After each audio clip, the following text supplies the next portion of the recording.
Boris, very interesting, and we can headline this under soft landing, if you will. The president just announcing a few moments ago on Truth Social, his social media platform, that he does intend to nominate Mike Waltz to be the next ambassador to the United Nations. Let's read this together here. He said, "I'm pleased to announce that I will be nominating Mike Waltz to be the next U.S. ambassador to the UN. From his time in uniform on the battlefield, in Congress, and as my national security advisor, Mike Waltz has worked hard to put our nation's interests first." The president goes on to say, "I know he will do the same in his new role." Boris, this is very interesting. In the interim, Secretary of State Marco Rubio will serve as the national security advisor while continuing his strong leadership at the State Department.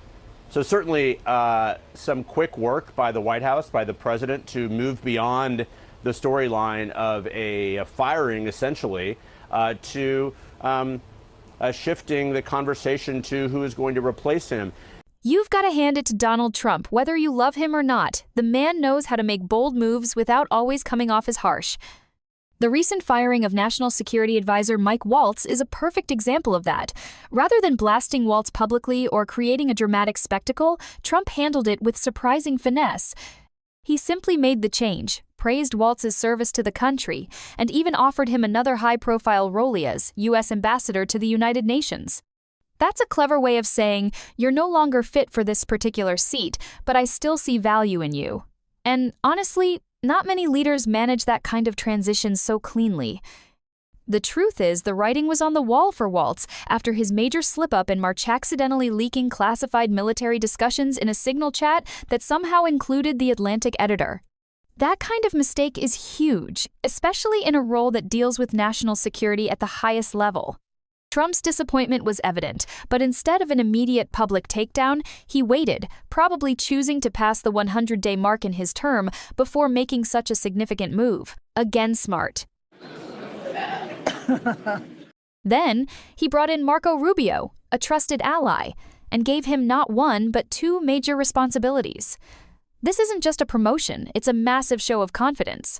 Trump clearly wants someone he can count on, especially when things get messy behind the scenes, and Rubio, in Trump's eyes, fits that bill.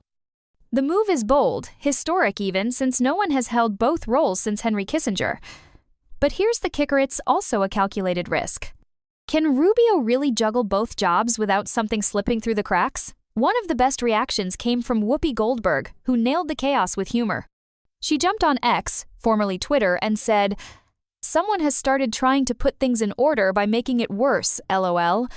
That's the internet for you, funny, sharp, and not entirely wrong." This shakeup might just be the beginning of a much deeper reorganization in Trump's national security circle. More people could be on the way out, and we might not have seen the last surprise.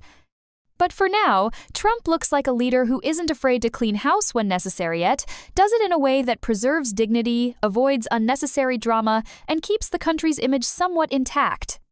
That's not just politics, that's strategy. Let's wait and see how things unfold for Waltz in his new UN role, and how Rubio performs in this high-pressure double duty. One thing's for sure, the Trump show is far from over, and the next act might be even more dramatic.